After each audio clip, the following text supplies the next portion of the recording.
बताने वाली हूँ गोपाष्टमी व्रत के बारे में। तो इसके बारे में मैं आपको इसकी कथा, महत्व, पूजा की विधि और गोपाष्टमी क्यों मनाया जाता है ये सब बताने वाली हूँ। तो सबसे पहले मैं बताऊंगी ये कब मनाया जाता है।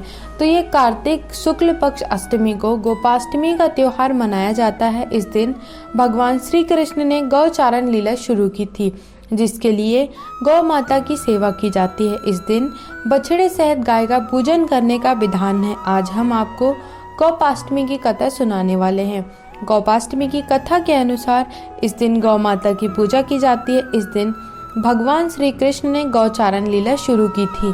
माना जाता है कि गोपाष्टमी के दिन पूरे मन से भक्ति के साथ पूजा पाठ करने से भक्तों की इच्छा पूरी होती है एवं फल की प्राप्ति होती है। पूजा पाठ के बाद शाम को व्रत कथा पढ़ी जाती है। व्रत कथा के बिना कोई भी व्रत अधूरा माना जाता है और पूजा का फल भी नहीं मिलता। तो अब मैं आपको गोपाष्टमी का महत्व बताने वाली हूँ। तो गौ और ग्वालों की पूजा को समर्पित गोपाष्टमी हमारे हिंदू धर्म तथा शास्त्रों में गाय को सभी प्राणियों को माता कहा जाता है। ऐसी मान्यता है कि गाय की देह में समस्त देवी देवता वास करते हैं। माना जाता है कि जो व्यक्ति सुबह स्नान कर गौ माता को स्पर्श करता है वह सभी प्रकार के पापों से मुक्त हो जाता है। गायों का समूह जहाँ बैठकर आराम से सांस लेता है उस जगह से सभी पाप खत्म हो जाते हैं। गाय को चारा खिलाने पर बहुत पुण्य मिलता है।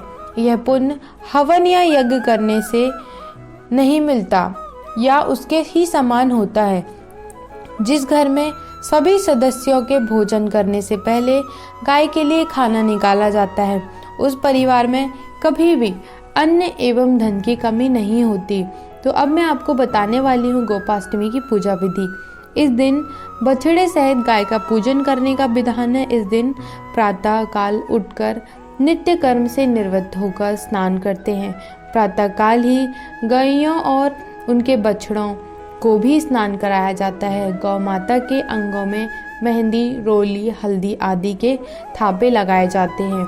गायों को सजाया जाता है। प्रातः काल ही धूप, दीप, पुष्प, अक्षत, रोली, गुड़, जलेबी, वस्त्र और जल से गौ माता की पूजा की जाती है और आरती उतारी जाती है। पूजन के बाद गौ ग्रास निकाला जाता है। गौ माता की परिक्रमा की जाती है। परिक्रमा के बाद गैयों के साथ कुछ दूर तक पैदल चला जाता है।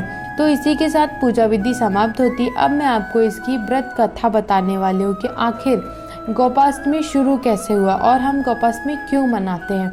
तो प्राचीन काल में एक बार गोपाल भगवान कृष्ण जब 6 साल के थे तो माँ यशोदा से कहने लगे कि माँ, अब मैं बड़ा हो गया हूँ और अब मैं बछड़े चराने नहीं जाऊँगा, अब मुझे गौ माता चराना है। इस पर यशोदा ने बात नंद बाबा पर टालते हुए कहा कि अच्छा ठीक है, लेकिन एक बार अपने बाबा से पूछ लो।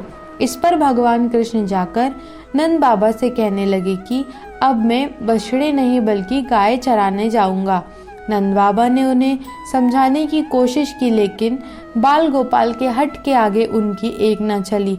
फिर नंद बाबा ने कृष्ण से कहा कि ठीक है, तो पहले जाकर पंडित जी को बुला लाओ ताकि उनसे गौचारण के लिए शुभ मुहूर्त का पता लगाया जा सके। ये सुनकर बाल गोपाल दौड़ते हुए पंडित जी के पास पहुंचे और एक सांस में उनसे सारी बातें कह डाली। पंडित जी ने आपको नंद बाबा ने गौचारण का मुहूर्त देखने के लिए बुलाया है। आप आज ही शुभ मुहूर्त बता दो तो मैं आपको ढेर सारा मक्खन खिलाऊंगा।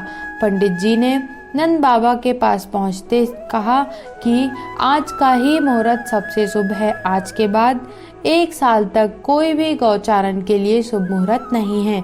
नंद बाबा ने पंडित जी की बात पर विचार करते हुए बोला कि बाल गोपाल को गौचारण की आज्ञा दे दी जानी चाहिए।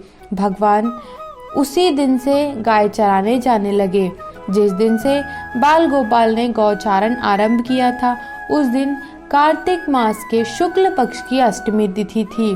भगवान द्वारा उस दिन गाय चराना आरंभ करने की वजह से हम इसी दिन को गोपाष्टमी के रूप में मनाते हैं एवं इसी को गोपाष्टमी कहा जाता है।